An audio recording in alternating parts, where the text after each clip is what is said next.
Welcome to the Screen the Screener College Basketball Podcast with your hosts, Mike Randall and Gus Kearns.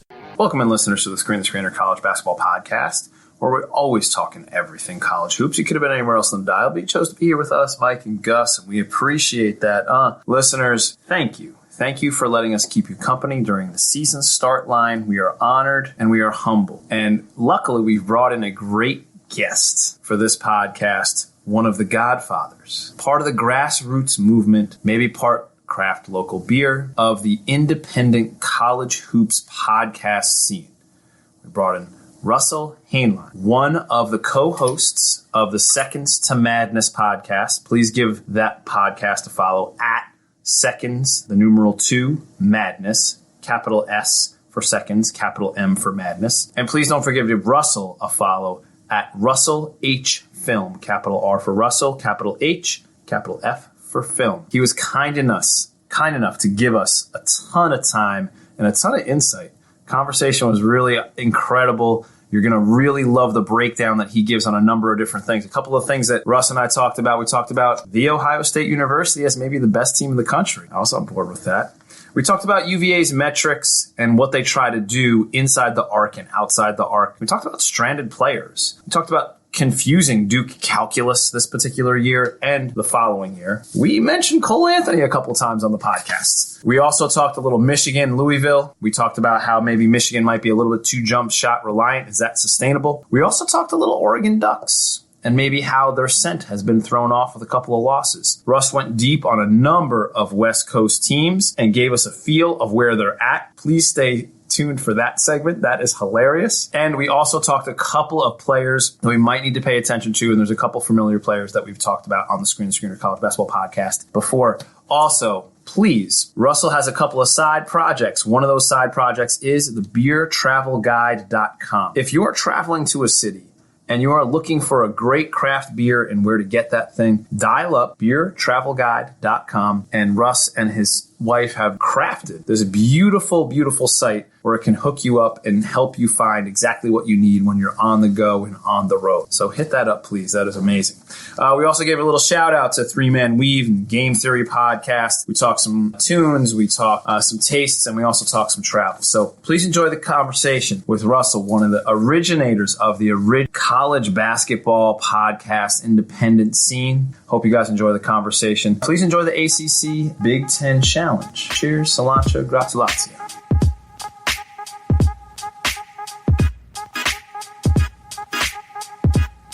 Welcome in, listeners, to the Screen to Screener College Basketball Podcast. We're trying to get you ready and follow you along the start of this season that's already had a whole bunch of highlights, a whole bunch of upsets, and we're trying to bring in as many special guests as we can. Luckily, we have one of the godfathers of college basketball podcasting as a special guest here today. We've got Russell Hainline.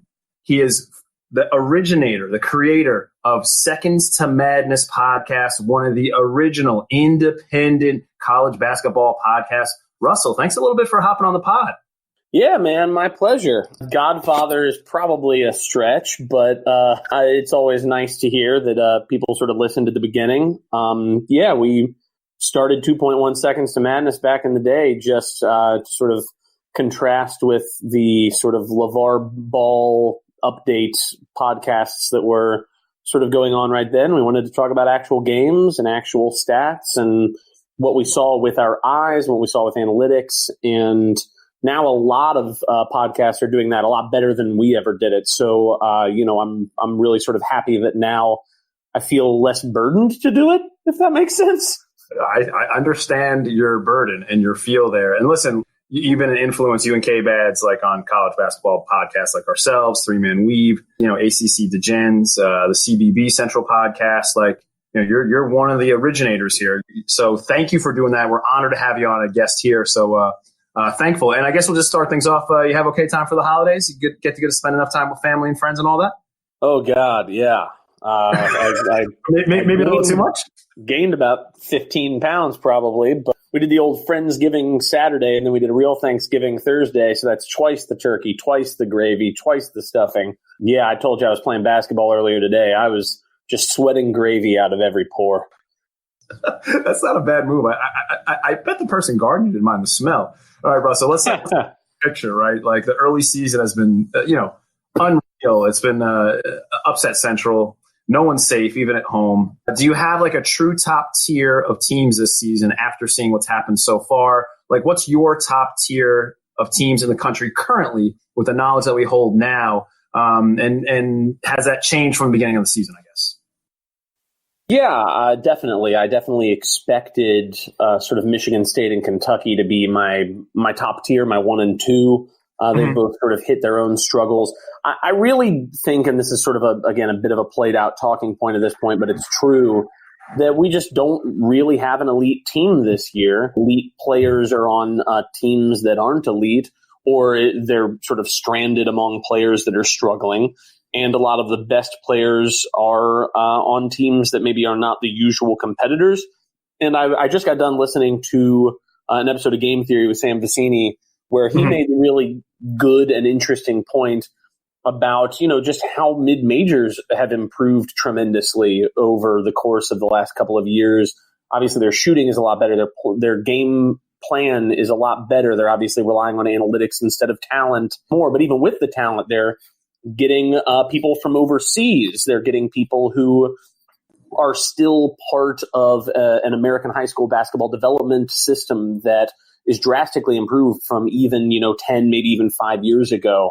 So, a lot of times you hear people talk about the transfer rules being detrimental to mid-majors, but you also have a lot of high major prospects that have transferred down to mid-majors in order to be the star there. So you've got a lot of parity across the board. And so, in terms of what team is best, I really think it's hard to say with great certainty in March. I still sort of like the teams with a lot of the talent, right? The Kentucky, the Duke, the Michigan State, those sorts of teams to try to come along. But in terms of right now, I have my 2 or 3 favorite teams. Honestly, if I was going to have voted in the AP poll, I might have put Ohio State as number 1. And, maybe that's not as popular a pick per se. But, they beat down Villanova, not easy to do, beat Cincinnati in a gritty game there. They've covered the spread in all but one of their games. They're shooting nearly 40% from 3. They're holding teams to under 36% from 2. They're 3rd in the country in steal percentage, which means the turnovers they're forcing are live ball turnovers. They're 12th in the country in bench minutes, although admittedly the lack of close games probably helps with that. But they're still on top of all of that, a very young team. They're under 300th in experience. They've obviously got Caleb Wesson, who has taken a huge leap even from last year. He's currently shooting 80% from the free throw line, 40% from 3. All of the freshmen and sophomores still looking really good. Plus, they've got one of the best coaches in America, in my opinion. I would say probably the top coach in the Big Ten. So, everybody's talking about Michigan right now. But I really want to talk about Ohio State. Everything that I've seen from them so far has really impressed me.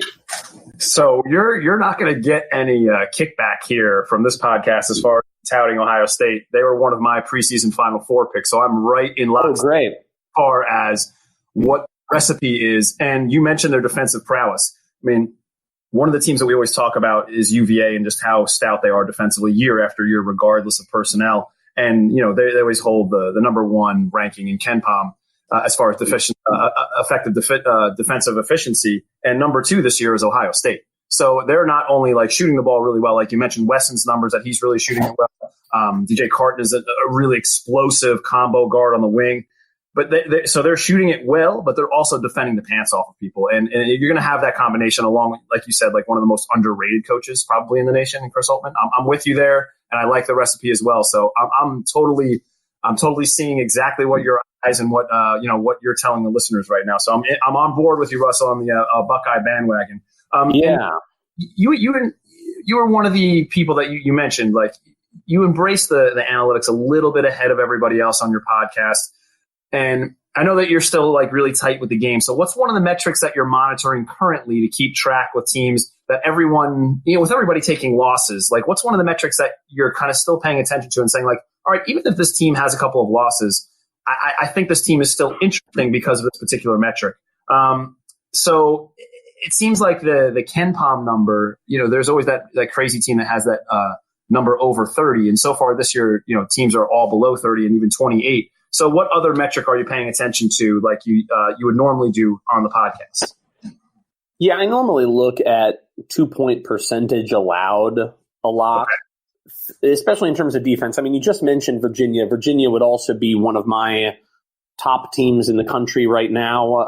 I've got real reservations about them long term because their offense is just genuinely bad. But Agreed.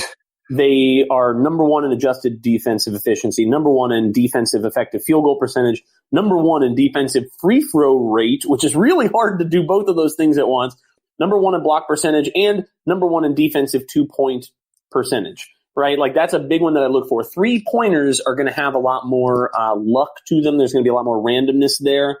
Correct. When you look at Virginia in particular, in terms of their defensive point distribution, opponents are currently getting they're ranked 350th in getting points from 2-pointers and 340th in getting their points from free throws.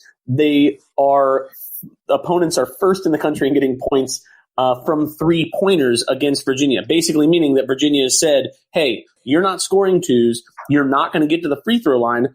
You have to beat us from 3. And opponents right now are getting nearly 50% of their total points against Virginia on 3-pointers. And Virginia right now is 9th in the country in defensive 3-point percentage. They're holding teams to under 25% from there. So, I mean, like that's going to change some over the course of the year. They're going to lose games to hot teams, right? Yes. But this is Bennett's strategy. Don't foul, don't allow twos. If you're going to beat us from 3, you're going to beat us from 3 against rangy, savvy perimeter defenders. I mean, this is potentially Bennett's best defense ever, which means it could be like the best defense of the last 20 years. And, this is a team that could lose opening round to a hot mid-major yet again, right? But it is also going to be a real title contender because at the end of the day, you're going to have to get hot from 3. You just will have to. And so many of the top teams this year really aren't hot from 3 teams, especially the teams with sort of the most overall talent. So to answer your original question, I know I just sort of spun off there into Virginia, but I really like to look at what their defensive game plan is, and in particular, how they prevent 2-pointers. You'll see sort of 2 different types of teams, the pack line teams, and then the teams that chase teams off the 3-point line.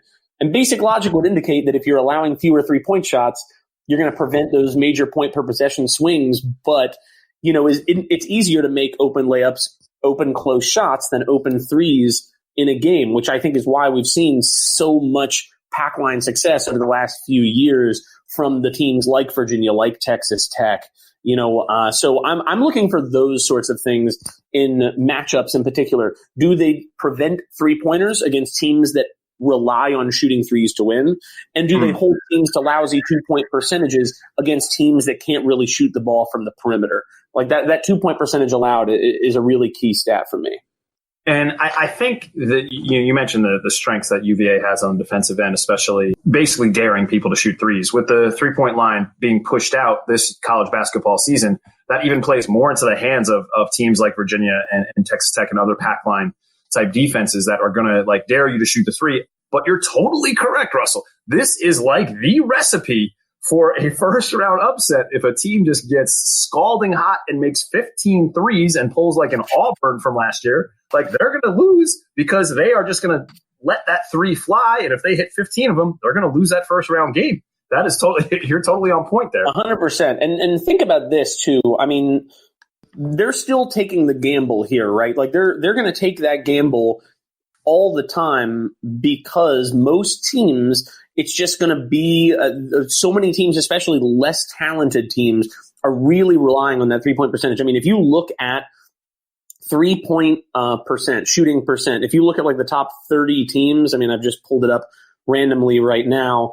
I mean, there's maybe 6 major conference teams here. I bet if you go down through 60, 70, 80, I mean, I haven't done it, but I bet if you did, you would find a ton of mid-majors who have realized, hey, we're never going to out-talent these people. We're never going to out-offensive rebound these people. What we can do is bump up our points per possession by just gunning shamelessly and make sure that we're really good shooters at the end of the day, that we're moving the ball well, finding those clean shots. And Virginia is going to say to those teams every time, all right, we dare you. Like, we know what we're good at. We know you're getting no layups and no free throws. So if you want to become a one-dimensional offense and fire at will all day, we will allow that to happen all day. And look, we know the teams that are dangerous out there. We know the Liberty, we know the Belmont, we know the Davidson teams, like those teams that are going to have those 3-point shooters with accuracy and with some 3-point shooting profile. Those are the type of teams that UVA does not want to see and does not want to dare to make 15. The Wofford's this year on Wofford, now that Fletcher's not there, but I bet they're still taking a lot. But yeah, I mean, the teams like you just mentioned, and again, there are a lot of teams like Northeastern, I know, shoots a lot. Obviously, St. Mary's is shooting a really high percentage from there. Even Virginia Tech, a team that nobody expected to be good, and I know they're a high conference team, just shooting the ball tremendously well, and they're shooting it a lot because Mike Young is smart enough, coming from Wofford, to realize that Virginia Tech is not going to out-talent anyone in the ACC this year. So this is like their number one way to be competitive. Yeah, they're totally trying to out-scheme. I'm glad you brought up Mike Young too, because Mike Young, I feel like, is one of the most underrated coaches in the country as well. Even though he took some losses after that big win, it showed that he can scheme and he can coach, and he's a great in-game coach. All right, Russell, let's go a little closer to the heart. Let's talk this Duke team, right? The Duke team holds a little slightly different profile than in years past, with like the one and done and outright lottery studs with Zion, RJ, Winslow, Ingram, Tatum, etc. What's the vibe with this year's Duke squad this season that's led by Trey Jones, and why might that vibe and that different roster profile produce different results in March or inside the ACC regular season? What's your feel on this particular Duke team and this lineup that Coach K has? Oh, no. It's so funny that we just talked about like Virginia in particular, because I used to feel really confident playing against Virginia because Duke always could knock down shots. And until last year, even when we had players who weren't projected to be really good shooters like Brandon Ingram or Justice Winslow or even Jason Tatum to some extent, were not really known as knockdown guys from three. They came along as the year progressed. And last year was the first year where that didn't really happen. And this year projects to be a worse 3-point shooting team, I believe, than last year's team. So teams like Virginia and teams like, Virginia Tech, who we play at Virginia Tech on Friday, and Blacksburg has always sort of given Duke troubles. The first ACC game has always given Duke troubles. They're going to be gunning so much that if we can't shoot threes and they are knocking down threes, how do you keep up with that? That's going to be a very difficult challenge for this Duke team. I think that the number one difference, obviously, is this team doesn't have a lottery pick on the roster. I'm sure someone could make the argument that there may not even be a first-round pick on the roster this year. I mean, that's a bit of a stretch, obviously. Right. I mean, I think that they would still take someone like Matthew Hurt on potential or something like this. But, I mean, Matthew Hurt played only 5 minutes a couple of games ago. I mean, Vernon Carey has had some difficulty when the penetration has come in, stopping at the rim, which is definitely what NBA teams are going to want. Wendell Moore is a multi-year player. Cassius Stanley may be the best chance for a lottery pick, but even then, I don't think teams are going to buy the shot. So it's not going to be the type of team that, as Three Man Weave sort of controversially said about Coach K last year, it's not a team where he can just roll the ball out and give the ball to RJ Barrett, give the ball to Jason Tatum, give the ball to Grayson Allen or Luke Kennard or any of these guys. We don't have a guy like that. And really on this team, there are very few people who can create their own offense, period. Cassius Stanley, I think, is standing out because he can kind of do that. But now he's got a hamstring injury and he's going to be out until after Christmas. So then who's going to do it? Alex O'Connell, who's been bad. Trey Jones, who has shot the ball a little better, but who has also been mostly bad. So, I mean, I don't really know what to do here in terms of offensively what Duke's going to do. Now, I was excited coming into the season, and I think this is where their potential still lies on their defense. Yes. And Duke, as they often do, they're running teams off the three-point line. Opponents are getting only 20% of their points from threes. That's 343rd in the country. Right now, they're getting 62% of their points from twos, that's ninth in the country. So Duke has made their bed, right? They're saying, we're going to run you off the 3-point line. You got to get inside. You got to deal with Vernon Carey, Matthew Hurt, whatever. And until Stephen F. Austin, Duke was doing very, very well in that regard. And since Stephen F. Austin and Winthrop both went really badly, Duke is now only 102nd in 2-point defense. And so if teams are getting 62% of their points from two, and Duke is 102nd in 2-point defense, that's not going to cut it. They've got to turn teams over. Like, they ran full court pressure against Kansas, against Georgetown in a bunch of games early on, and they opened up the rotation. They played like 9 guys. And I thought, well, the old man might have some tricks up his sleeve here. He's going to run 40 minutes of hell. It's going to be really cool. It's going to be interesting. But then he didn't run press against Stephen F. Austin or Winthrop really at all. He significantly tightened the rotations, and now we're back to the sort of crappy high hedge layup line defense that sort of defined a lot of Duke's one-and-done seasons. So in order to think that Duke is going to be good this year, that they're going to be 1 seed good, a title contender good, etc., you've got to believe that Duke's defense will actually become pressure-oriented, full-court pressure, because Duke's not going to win games with offense this year because they can't shoot unless their three is absolutely butt-naked available, right? So, like, Duke has to pressure defense all year, full court, 9-man rotation minimum. If they do that, I firmly believe that this is a 1 seed. It's an ACC title contender. But if they revert to the norm, they run the high hedges, maybe they send Trey Jones to chase somebody over there, but they don't really run full court pressure. They just pressure around the perimeter and rely on Vernon Carey to defend the interior.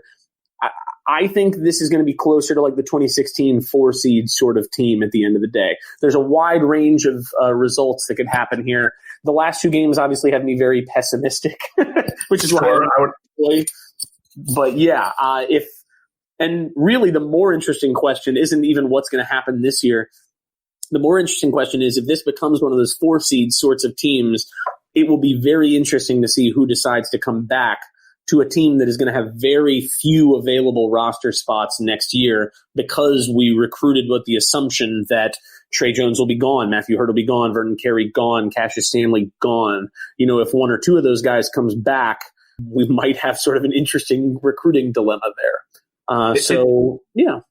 I was going to say, it seems like the Duke calculus is really confusing currently, whether it be on the court or, as you just mentioned, off the court. The off-the-court calculus seems like it could be a Kentucky situation. Like, do those guys want to come back and play limited roles, or maybe like fight for a spot that they may not thought that they needed to fight for previously? So I think that I think the calculus is really interesting there. I think that next year's recruiting class is weak. I think that if everybody left and Duke just has their freshman class coming in next year, that's a worse team than this team. Because other than Jalen Johnson, now there is one really good recruit coming in next year with Jalen Johnson, but other than that, I'm not really convinced there's a first rounder of that bunch. And a lot of them, guys like Henry Coleman, Mark Williams, those are guys that almost certainly project to be multi-year players. So right. I think you're looking less at guys coming back and getting swept under the rug, and you're looking more at, if somebody comes back, then it's a Boogie Ellis thing where a recruit is going to say, oh, you're coming back, I don't want to go there anymore because Trey Jones will play minutes over me, or Wendell Moore will play minutes over me because they're just better players even today than probably the incoming class would be next year. Like I said, Interesting dilemma. Yeah, so you could run into like a Semi Ojeleye type situation where you have like the rare transfer that actually transfers out of Duke somewhere else due to lack of playing time or opportunity. That's kind of interesting. And then speaking of your Blue Devils, Russell, this week provides us with the Proving Ground matchup, which is the Big Ten ACC Challenge. All right, let the listeners grab a little bit of your keen mind here with some of these matchups. What do the listeners need to pay attention to? What players are going to be difference makers? What trends you're going to be looking out for each one of these games? We'll just run down each one of the games and just give me your 2 cents on what you think, what you're going to look for, what you might pay attention to. We'll start with your Blue Devils against Michigan State. What's one thing you're going to pay attention to there in that marquee matchup? Michigan State has been scorched by guards this season. They were scorched by Tyrese Maxey. They were scorched by Miles Powell. But Duke's best chance at that was Cassius Stanley, who will not be playing in the game. Uh-huh. So unless Alex O'Connell comes to life or something like this, I personally will be hammering Michigan State to cover against Duke. I don't care what the line is. especially because it's at MSU. I'm strongly anticipating a double-figure victory for Michigan State. Now, let me caveat that by saying that K has done especially well against Izzo historically. I mean, the game with Cassius Winston last year notwithstanding, that's another thing to consider, obviously, is that Cassius Winston sort of got into Trey Jones' ass last year. That's not a good thing for Duke either. I just, so many times, and we've seen this with Michigan State so far this year, their offense gets stagnant, and their offense becomes, give it to this guy, let him do a thing. Give it to this guy, let him do a thing. I haven't seen, we saw this with the Miles Bridges team that absolutely should have beaten Duke as well a couple of years ago. In the second half, the offense was Miles Bridges has the ball outside. He dribbles until there's 5 seconds left. He chucks up a three. I saw that with some of the early games that Michigan State has played so far this year where they've really struggled.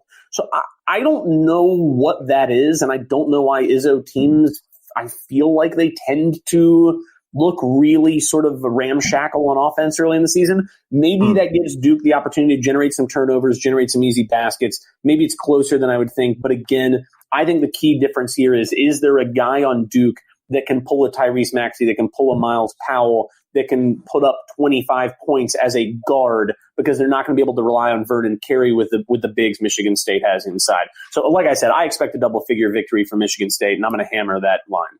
I'm totally with you there. I can see Michigan State winning by double digits as well, and I agree with your guard kryptonite as far as Michigan State is concerned. Let's go down to the team that you said that you would vote for number one, and I would pick for the Final Four.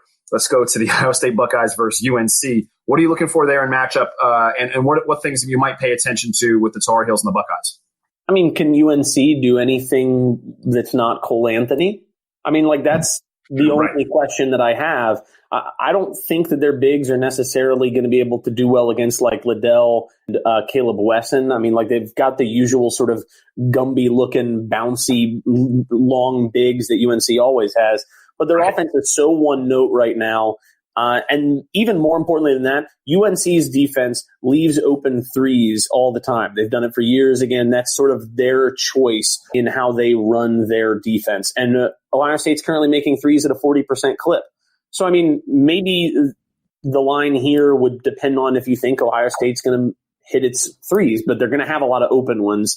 And can Cole Anthony score 35 points against an Ohio State team that defensively is really stout? So I really like Ohio State to win this game personally. I'm with you there too, and I think it just goes. It's very simple. They're unbelievably Cole Anthony dependent, and we just talked about previous conversation back that Ohio State has one of the best defensive metrics going in the country. So if they're going to put the clamps on Cole Anthony and they're going to have to go other places, there's only so many offensive rebounds that UNC can get. So I'm totally with you there. I mean, maybe the young players, because I mean, maybe young players having to play at the Dean Dome. I mean, it's not necessarily a very intimidating venue, but freshmen when they travel, especially in early season outings, sometimes get a little bit of the shake. So if Liddell and Carton aren't really there, that opens the door. But yeah, I mean, that's not where I would bet. No, I wouldn't bet on that happening. I bet on one of those guys maybe bluffing, but I would bet on the other guy showing up and having a great game. So I don't think you can bet on both. If you're betting on both those guys that have an awful game, that's your strategy. Then I say that's where you're going to put your money with Ohio State. How about UVA and Purdue? Are we going to just take the under on this game and then turn it off and just see a 45-52 score at the end, or what are we doing? I'm definitely taking the under. I'm going to take the under all the way to 90 points. I'm going to take the under to 90 points. I swear to God, I really do think. I think UVA will smoke Purdue.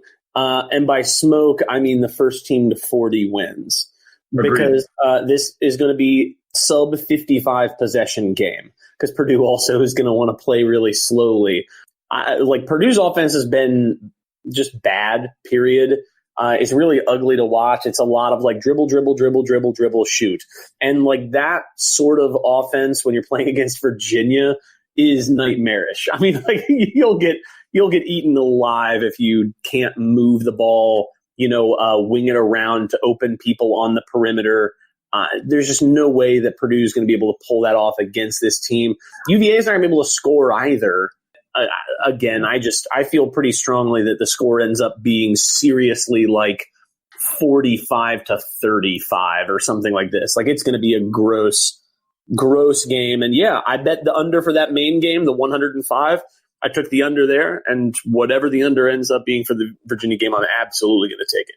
I think that's smart money right there. And I'm with you. I think as far as Purdue goes on offensive, Nogel Eastern is going to play as passive as he's played offensively, then I think they have zero shot against UVA. And if I think you're going to look at the best players on the floor, I think you can argue that UVA has the two best players on the floor in Diakite and Huff.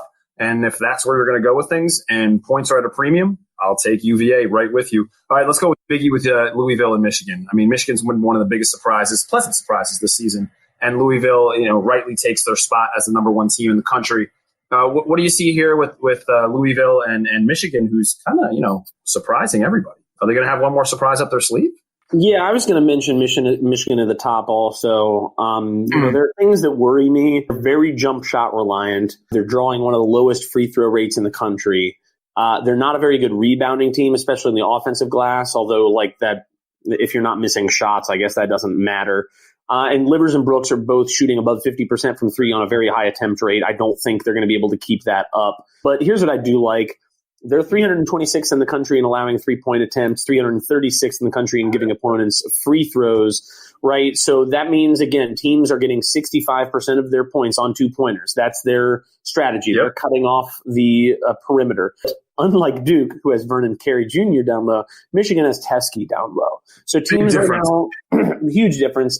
Teams are only shooting 44% from two against Michigan, and they're getting the majority of their points there. So that strategy, if that keeps up, seems very sustainable to me in terms of maintaining an elite defense. Livers and Brook both seem like they're making strong leaps. You've got Simpson and Teskey. You've got Franz up in there and his potential. So, even though I don't really know what Howard is going to be like as a coach once, these seniors are gone, I really like what they've done so far. And I like Michigan over Louisville for that reason, because Louisville's toughest game to date so far is a mediocre Miami team. Right. I think that Louisville right now is sort of a team that needs to win from the from the 3-point line. Michigan's not going to allow that. Like Jordan Wara is going to get what he wants, but I'd take Xavier Simpson easily above Kimball or Perry. I would take Teskey over the Louisville bigs the way he's been playing. Maybe Chris Mack has the coaching advantage. I don't know enough about Howard yet to make that call one way or another. But unless Louisville is able to drive to the basket and finish at the rim and win on the glass with ease, then I see Michigan pulling up another big win and becoming the number one team in the country afterward. That's a great story. And yeah, I think if you're going to match up Samuels and Teskey inside, I would go slight advantage Teskey just because he's played so well on both ends of the floor. He's actually shooting the ball pretty well, and he's a menace defensively. I think, just to go one game back, I think, Purdue fans wish that, Harms kind of turned into what Teskey has turned into for Michigan, and been a threat on both ends and just not kind of like a caricature of his own self. Here's before we move on from that one. Oh, yeah. Ree Howard, where would you rank him in terms of Big Ten coaches right now, even with just what you know? I'm sitting there trying to pour over. I mean, he's at worst a top 5 or 6 guy in the Big Ten. To be honest, I was going to go 6, 7, 8, just because of the limited sample. Who are you ranking? Let's get them. Okay, so I think if we're going to go somewhere, I think we got to go Izzo. I would say, Holtman. Yep, those are the top 2. I think pretty easily. I don't know where. I love Arch, but he hasn't had the success there. So you want to put him slightly above? Does that make sense? Yeah, I'm not convinced that I love Arch more than Howard. Archie has not done well so far. Yeah, I think you would throw. How about? I think you throw Painter there. I think you definitely put Painter ahead. Okay, so that's and 3. And then it all depends. Do you want to put? Are we putting Hoiberg there already? Is that what we're doing? No, not with how they're playing. Right. So I'd consider maybe dancing around the idea of Underwood, who I really like. But Underwood has done good work, and let's not sleep. I can't believe I'm saying this, but let's not sleep on Peichel. Okay. I thought you were going to go Pat Chambers for a second. No. Yeah, I mean, Peichel is doing a good job for what he can do. But there's a really good argument right now, which I don't think anybody would have said maybe preseason, that Howard is a top 4 coach potentially in the Big Ten. So like I think a lot of the arguments against Michigan preseason were like, we don't really know what Howard's going to bring to the table. Simpson, Teskey, we get them, but like, how's the player development going to continue? What kind of offense, defense they're going to run? And man, the early results are really good. Listen, if you're a Michigan fan, you have to be just like, it has to be so appealing at this point. I know a couple, they're so annoying. They're super annoying right now. Oh my God, dude. They're wildly annoying right now. Oh, they're so I mean, like, God bless them. They've earned the right to be unbearable, but man, like they were all mad that they weren't number one this week already. Oh, sure. Yeah. Yeah. All right, I'll go grab this one and then take your number one standing. We're good. All right. They've been one of those teams in the early season sorties that just have like caught a blessing, right?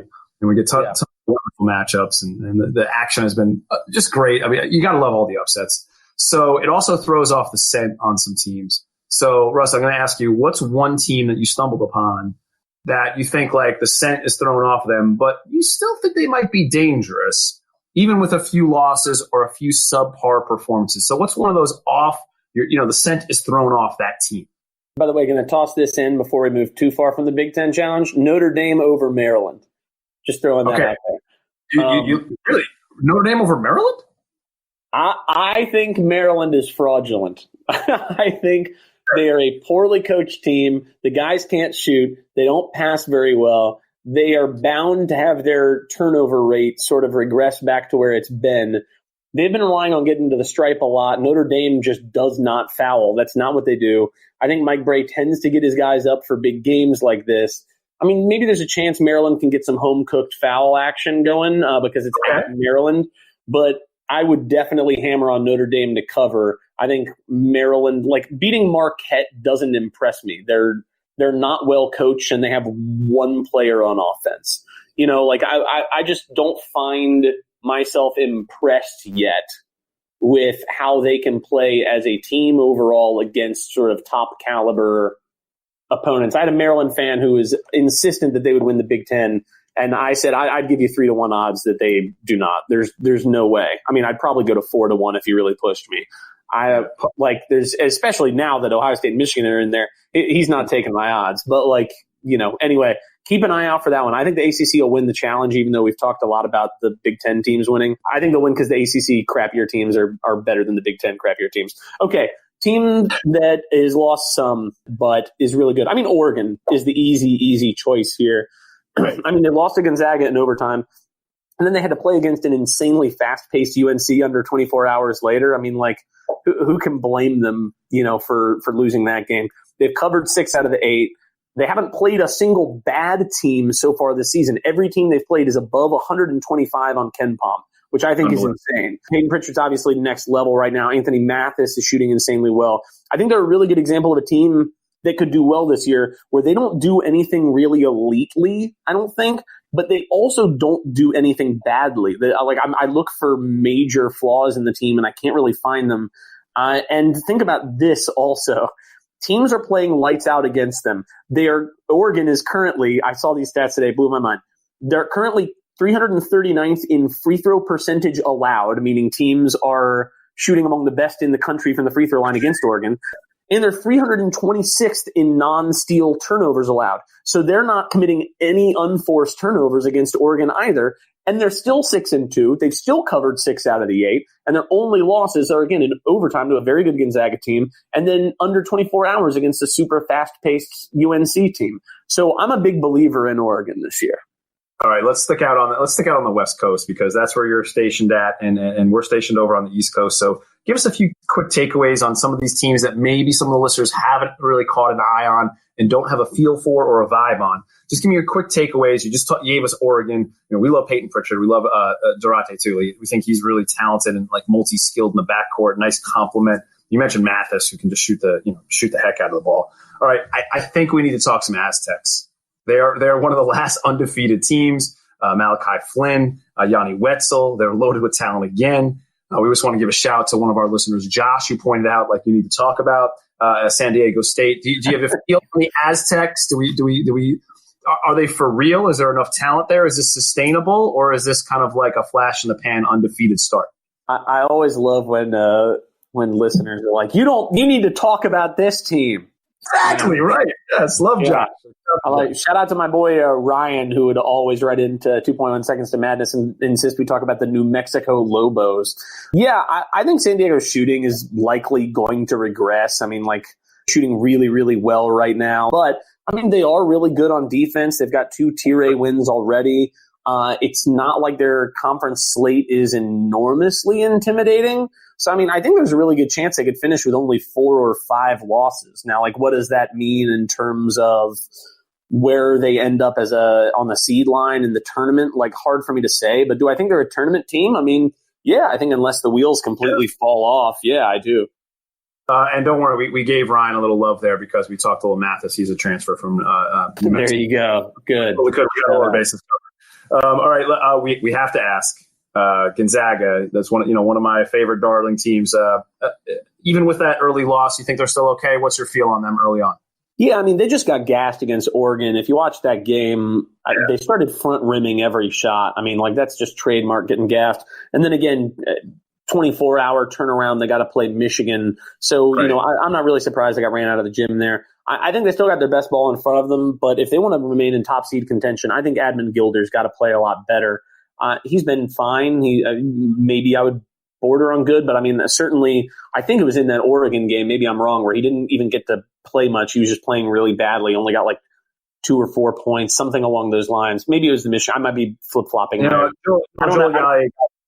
more minutes. Yeah, you're right. You're fine. I don't have it in front of me. But yeah, I think he's a really talented dude, and if they're going to hit their ceiling, he's got to hit his ceiling. Otherwise, I mean, especially in their conference, there's a lot of stiff competition for the conference title there. So they've got to pull it together. No doubt. It looks like St. Mary's and BYU are both going to give them a little bit of a challenge. And I agree. Gilder can shoot it, but he's got to do a couple other things on the floor. All right, give us the UCLA vibe. It seems a little clunky so far. How is it out there? Are they going to? They are terrible. They're terrible. Now, like, okay, so I'm going to row back on a little bit. They've covered 6 out of the 9 games, but that just tells me that Vegas thinks that they're worse than they've played so far. So maybe that's a credit to Mick Cronin. I don't think this talent is designed to play Mick Cronin ball. I think it's going to be a huge struggle season. Don't expect them to make the tournament. And I expect transfers to be announced sooner rather than later. Yeah, I think that's exactly the profile and the characteristic of what's going to take place with this program. I think there's going to be a large transformation of type of player that they get in and type of style of play. I'm totally with you on that. All right, how about USC? They seem so schizophrenic. They make Harvard look a little bit ordinary, and then they can lay an egg in another game. Like, what is the Trojan situation? Are they good? Are they not good? I can't. Their wins are against such world-renowned coaching talents as Tommy Amaker and Steve Alford. You know what I mean? I'm just not blown away by any of that sort of stuff. They pulled away late from a bad Portland team. They got smoked by Marquette. Temple smacked them at home. I mean, they've got talent there. I like Mobley, but they're so poorly coached. I mean, and they're going to have Andy Enfield again next year with Evan Mobley coming next year. So there's just no end in sight. Like, and I talked to Kai from he was out here in LA, and I got to hang out with him. He went to a USC game, and he said that it was like at 15% capacity. Like, nobody cares. There's no home court advantage. It's just really embarrassing right now. I think there's no reason for USC basketball to be this bad. Especially with the kind of talent that he's bringing in. You think they would always have sick talent. Sick. Yeah. I mean, going back to even like OJ Mayo. I mean, like they're always in, like, and even the last couple of years of Andy Enfield, I think we were just still remembering Dunk City, because there's every year they're in the top 2 or 3 Pac-12 preseason where they're like, but look at the talent. This is the year that Andy Enfield. I'm done. You got to show me, right? Like, don't piss on my leg and tell me it's raining. I need to see the results. I need to see actual, factual, hard evidence that he's a good coach, and it is not present. That's hard to find right now. I'm with you. Shout out to Kai too. We love those guys from Three Man Weave. They're the best. I'm glad you got to hang with them. That's totally cool. All right. How about we mentioned the WCC earlier. How about St. Mary's or BYU? You got a feel on either one of those teams real quick out there, maybe getting your eyes on them once in a while? Yeah, I'll say I'm a little low on St. Mary's, a little high on BYU. I mean, St. Mary's, even with the win against Utah State that was without Keita, I think they're underperforming. They've only covered 3 times so far this season. They've had a lot of needlessly close games against bad teams. They lost at home to a Winthrop team that admittedly should contend for their conference title, but you can't lose that game. So I expected them preseason to compete with the Zags for the title. I obviously love Ford and Fitz, but I think BYU is better than them right now. I saw BYU beat a better than we thought Virginia Tech team. They won on the road against Houston in an awesome game. And they've done those things without their best interior play, without Childs. So once Childs gets back, I think they have a really good shot to win the conference, actually. I expect the Zags to improve. So I wouldn't bet on BYU to win the conference, but I'd be very interested to see what the line is for BYU to win the conference outright, because the second to last game of the season is Gonzaga at BYU. If it's close, then that's going to be a really fun and really dramatic game. And you've got to love BYU, because anytime there's a bald white guy on the court, that's always awesome. You got to love a bald white guy. Right, who's canning threes on you like it's his business. He's got a Mick Cronin hairline, and he's out there, just drilling. It's great. Shout out to Tyler Hawes. That's awesome. All right. And then how about one more? How about Colorado? What about the Buffs? They got an unbelievable point guard in Wright. They got a nice player on the wing in Bay. Tad Boyle is one of the most honest, legit coaches going. So what do we feel on the Buffs? Are they could they win the Pac-12? Is that a thing? Could they beat the Ducks? Is that possible? No. No, I think it's TJ Hawes. I forget which one you said. I mix them up all the time myself. And now I'm second guessing which Hawes BYU has. Yeah. I don't think that the Buffs are better than Oregon. I don't think they're better than Arizona. Admittedly, not really seen much of them this year. I know the defense is looking good, but there's a real talent differential between Oregon and Arizona, maybe even Washington also, and Colorado. Colorado's got Wright, that's true, but so Tyler Bay has been really good as well. Sure, but would you take the two of them, or would you take Jaden McDaniels and Isaiah Stewart? Easy pick. Would you take Peyton Pritchard and honestly just change at this point? Would you take Nico Mannion and change, and Zeke Naji? Even Stanford has some really good, strong, talented guys there. USC's got talent. That makes sense. Yeah, so they would have to stay absolute lights out on defense in order to realistically win the Pac-12.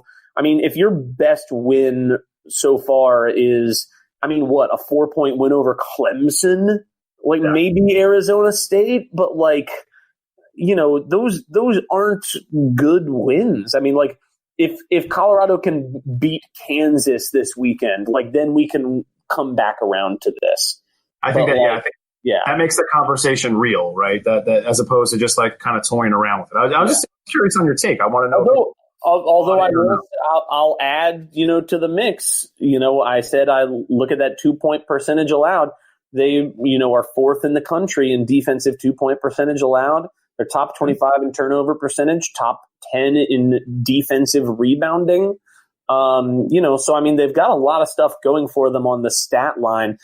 I just don't know that I buy it, especially because their offense isn't very good. I don't know that I buy it until I see a larger sample against better teams. I would totally agree there. I think once we get into Pac-12 play, I think they're going to start to tell the truth there. All right, Russell, let's go player-wise. Is there, there's always a player that explodes on us early on in the season due to play or opportunity or whatever the case may be. Who are one or two players that kind of jumped off the screen at you and really caught your attention thus far this season for one reason or another, whether it be stats, metric, or just their type of play? What's one player that you were really surprised by? You're like, whoa, I need to pay more attention to that particular player. Outside of TJ Hawes' Chrome Dome? Yes. Yeah, I mean, everyone's talked about Obi Toppin already, so I'll move off of him. I think he's an obvious first-round draft pick, top 20 O rating. I mean, Dayton favored to win the A10 largely because of him. So, I mean, but I think people are seeing him a lot, so I don't really feel compelled to wax poetical about him. Jared Butler at Baylor is one of my favorite players this year, shooting 52% from three, 100% from the free throw line. I mean, dude is a bucket right now. He's a net positive defender. He's in the top 125 in the country in steal rate. You know, I think the Baylor has a chance to be a really good team this year. I definitely, like, if you had asked me Kansas versus the field before the season, I would have taken the field again because I am relatively low on Kansas, I think, compared to the sort of national conversation. I definitely expect Jared Butler to make a serious run at Big 12 Player of the Year. Again, if he keeps playing like this, I mean, Baylor is going to really give Kansas all they can handle in terms of the Big 12 title race. Look, when I was watching the Baylor-Villanova game, it seemed like Butler could change uniforms, and he would fit into that Villanova offense like no problem. He seems like a very translatable talent, a very good player. Like, he would have no problem throwing on that uniform for Jay Wright and going out and pulling like a Josh Hart. That's what it seemed like to me when I watched that game. I thought I was really impressed with him too. And I think that you're spot on here with Baylor being one of those sneaky teams that could be a team that we might need to pay attention to, not only in Big 12 play, but maybe on the overall landscape as well. All right, Russell, let's go off the court a little bit. Tell the listeners what's one of the coolest, latest projects that you've been working out on the West Coast with film and TV. And, you know, where can we look to find those things? So what other, you know, we know that you're, you know, a versatile guy. So what other things have you been working on, and where can people find your artwork, and where can they consume it? Pump that link. A Renaissance man. That's for those of you who never listened to our podcast, that's more or less why we stopped recording, is because I'm a screenwriter out in LA. KB is a high school football coach on the East Coast. And our schedules just got absolutely insane, and we weren't making any, as you know, there's not a lot of money in the old podcasting game. So, so we decided to sort of put it on the back burner, not hang up the jersey entirely. We bust out a couple episodes a season maybe, but back burnered it. In terms of movies stuff, there's really nothing I can talk about at present, but as you mentioned, I think as you mentioned at the top of the web of the podcast, but if not, then I'll jump in on it. The Beer Travel Guide, a website that my wife and I started sometime last year, a little early last year. Yeah, if you're somebody who travels a lot or who doesn't travel a lot but likes to drink local beer where you are, the Beer Travel Guide is there to tell you sort of what the hours are for those places, if they have food, what the best beers are there. We write about our own personal experiences. We also do research for places we haven't been as if we were going to go. Sort of how it started. We had friends who would say, hey, we know you love drinking beer when you go somewhere. We're going there. Can we have your little spreadsheet or whatever? So we said, why don't we just put those up on the website? So we've got those things. We've got a calendar. We've got a running list of every beer we've had this year. So we've got festival coverage for a bunch of big festivals. We went to Great American Beer Fest this year. So yeah, we are doing a lot of cool stuff there. If you're somebody who likes beer and, again, has ever thought when you're on the road, where is good beer near me that's not just, you know, Busch Light or whatever, then go check out the website, thebeertravelguide.com. And I've actually got an Instagram that's devoted exclusively to beer, Russell H. Beer.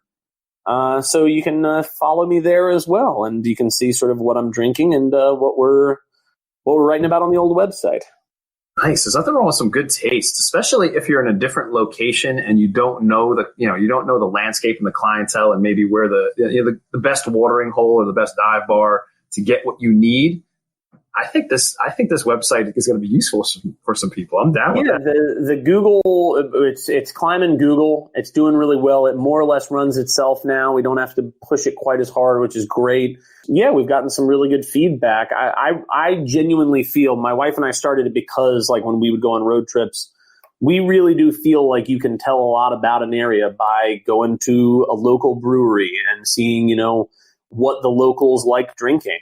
And, you know, is it is it good? Is it more workman-like? Is it fancier? Is it, like just trying to cover, sort of a wide cut of cloth in terms of, what people are drinking out there. I've had so many great experiences just popping into a random brewery. Some of them the best in the country, some of them not even the best in the country, but just with good, hardworking people there who are willing to talk to you and tell you about their beer and tell you about the neighborhood. And it's been a lot of fun.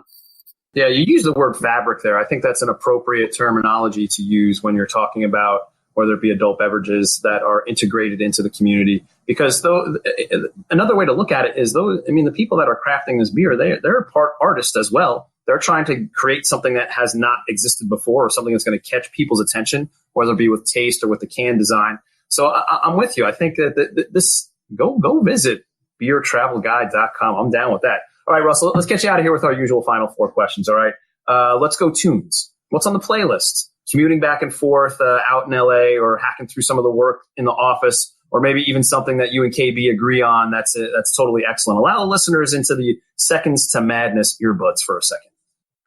Yeah, so obviously if you're looking for podcasts, Three Man Weave is a regular listen for me. Really enjoying the draft prospect coverage by Sam Vecini and Cole Zwiker on game theory. I really think that they've got a lot of interesting stuff that they're talking about there. In terms of music, I recently saw Charlie Bliss in concert. They're really great. They have a new album called Young Enough that came out this year, and an EP called Supermoon, both of which are terrific. I mean, I like to describe them as a bit of like, what if Weezer was headed by sort of a very girly girl? It's just like sort of pop, alterna rock, sort of chord heavy stuff. The new album definitely a step forward as well. I really like what they do. And I also just saw Rhiannon Giddens live. She sort of does folk music. She does a lot of sort of like Negro spirituals and stuff like this. She's touring with a fellow whose name I don't remember, but who's an Italian percussionist who plays tambourine and all this stuff. They've got a new album out together that is also really good and really interesting. Muna, I think I'm saying that right. They've had a couple of good songs, again, sort of female power rock. Their new album, Saves the World, again, really, really great. Just great. I mean, those are definitely a couple of my favorite albums of the year there. I'm sure I'm probably forgetting something in here. Yeah, I'm big into the female-led rock right now. There's just so much great music on that front that I don't know about you. I always ended up gravitating toward male vocals in rock songs when I was growing up. And I'm definitely sort of going against that now because I think a lot of female rock is really, really interesting right now.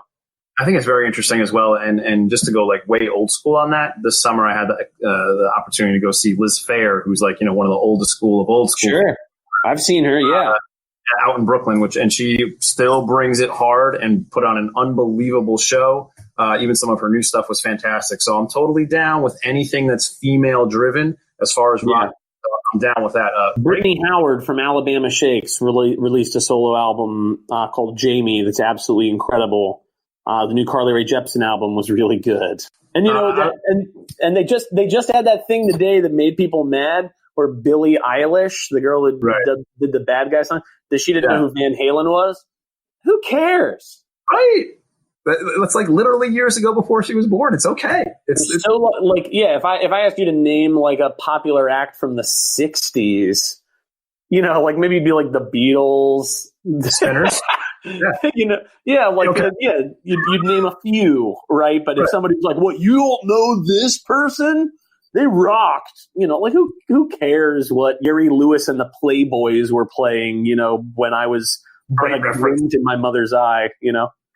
I think that's fantastic, and really like who you like, but don't dislike another person because they don't know or like that person. It's okay. It's trapping young people to be like, young people don't know this thing. Like, I taught high school. I know for a fact. I mean, I've talked to a couple of kids. They have no idea what Seinfeld is. They have no clue. Right. No idea at all. I spoke to a kid out here whose dad works at an agency where Seinfeld is represented, and so they went to the Seinfeld show, and both she and her brother were like, "I didn't get it. Like, he's not that funny." right? Like, oh, the airplane bathroom is small. Who cares? Like they couldn't have been less interested. And I didn't feel like explaining to them like how revolutionary what he did at the time was, but also, things that got to change, move on. It's okay to recognize that you're the get off my lawn guy, but you're old. Of the get off my lawn guy. It's okay. You don't have to embrace it and be like, you don't know. Just love having a lawn, Right. Love maintaining that grass. And you can play on the lawn. That's why I have it. It's okay. Stomp across it. It's all right. Don't play on my lawn. Get off my lawn. Seriously. Oh, there you go. There it is. Don't play on my lawn. Let's go back to the previous conversation. Russell, give the listeners one really high quality craft beer that you come across lately out on the West Coast that they should keep their eyes on if they travel your way. An impossible question, obviously. Sure. All depends on taste. I mean, I'll give a quick rundown of my favorite places in LA. Mumford Brewing, Highland Park Brewery, both of those downtown. Modern Times has a place downtown LA that's also great. Santa Monica Brew Works is close to where I live. Celador Ales up in the valley does sour beer that's terrific.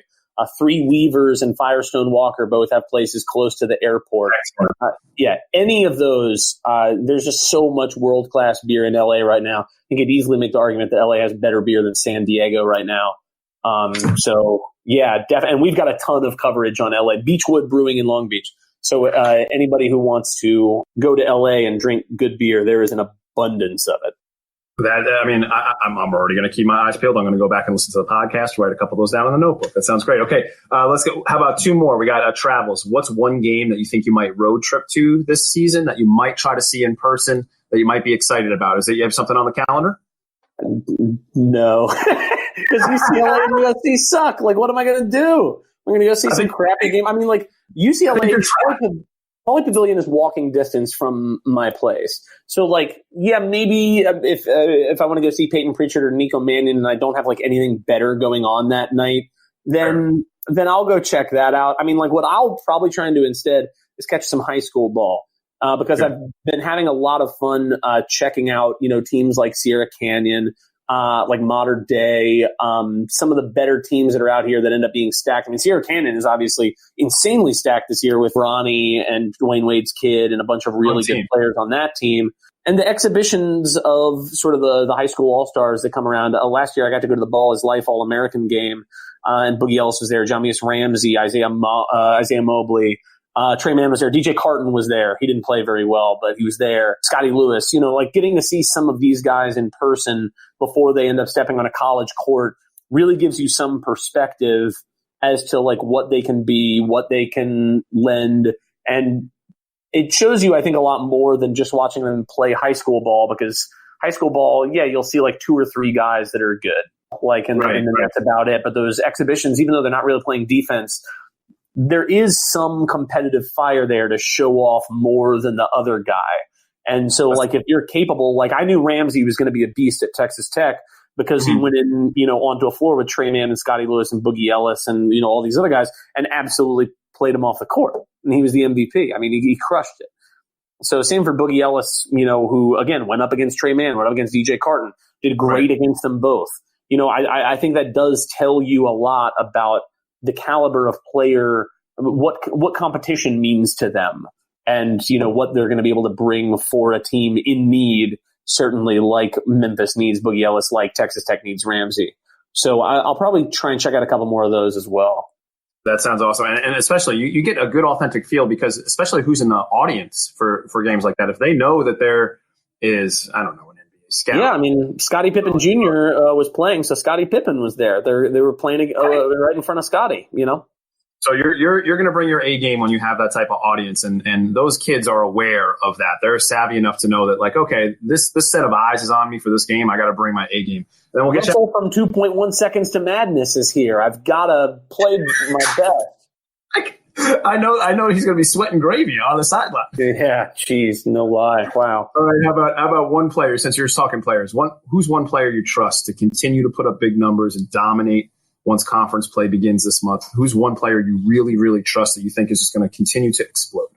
I mean, boring answer, but Cole Anthony. They play so up-tempo, and he has to do absolutely everything. Yeah, somebody posted on Reddit not too long ago a comparison between Cole Anthony's numbers and RJ Barrett's numbers. And now, granted, small sample size, and they're different players in a lot of ways. But in terms of their usage, in terms of, even rebounding, in terms of sort of assist to turnover rate ratio, you're going to see a lot of similarities there. Now, granted, RJ Barrett, one could easily argue, should not have been doing that because he had Zion Williamson there, and Cole Anthony's got like some, Whitey from William and Mary waiting in the corner. So that's like very different. It's okay. We like him. Yeah, he's fine. He's fine, whatever. But like, he's no Zion Williamson, we'll put it that way. Even if I'm not making the joke, let's say Garrison Brooks is their second best player. There's a world of difference between Zion and Garrison Brooks. So Cole just is going to have to do so much in a environment that's going to put up 80 possessions a game, and he's going to have a 30 plus usage rate. Those raw numbers are going to be absolutely ridiculous. Including, and much like RJ Barrett, again, it's going to be a little more volume than efficiency, I think. I sort of made the comparison coming into this season, and I got roasted by UNC fans for it because I'm a Duke fan. I'm not allowed to say these things. But Cole Anthony's a lot like Austin Rivers in terms of what their preseason hype was. People don't remember that Austin Rivers was seen as a very credible number 1 overall NBA draft pick when he was coming out of high school. And Cole Anthony had a lot of that same sort of hype, including, the NBA dad, that definitely doesn't hurt, right? So Cole obviously passes more than Austin, and, he's going to steal the ball more than RJ Barrett stole the ball. There's differences in their games, but just high volume, very high usage, pretty efficient considering the volume, and because of the sheer number of possessions, he's going to put up ridiculous numbers. Very unsurprised if he ends up as the number 1 draft pick.